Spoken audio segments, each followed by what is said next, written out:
నర్సరావుపేట మాజీ MLA Gopireddy Srinivasa Reddy, MLA Arvind బాబు మధ్య మాటల యుద్ధం నడుస్తోంది. గోపిరెడ్డి శ్రీనివాసరెడ్డి మనిషి రూపంలో ఉన్న మృగమని ఎమ్మెల్యే ఆరోపించారు.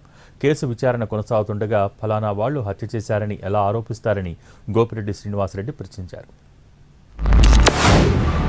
ఒకటే గోపిరెడ్డి శ్రీనివాసరెడ్డి, నీకు హెచ్చరిస్తున్నాం మేము, ఇటువంటి దుర్మార్గ పనులు మానుకోవాలి. మనిషి రూపంలో ఉండి మృగంలాగే ప్రజల్లో తిరిగితే జనం ఒప్పుకోరు. ఒక తోడేళ్ళలాగా తిరిగితే మాత్రం ప్రజాస్వామ్యం ఒప్పుకోదు. తోడేళ్ళని అందరూ కూడా బంధించి దానికి శిక్ష వేస్తారు, గుర్తుపెట్టుకో. అరవింద్ బాబు ప్రజల మనిషి, అందరి వాడు. దీన్ని తట్టుకోలేక ఎవరైతే నాయకులు ఉమ్మడి కుటుంబంలో ఉన్నారో, బాగా హుషారుగా పనిచేస్తున్నారో వాళ్ళ మీద దాడులు చేస్తుండే, ముఖ్యంగా ఎస్సీ సామాజిక వర్గం మీద, ముస్లిం సామాజిక వర్గం మీద దాడులు చేస్తున్నావు. ఈ కేసులో నువ్వు కూడా ఏమని ముద్దాయివి? నీకు బాధ్యత గల ప్రజాప్రతినిధివేనా?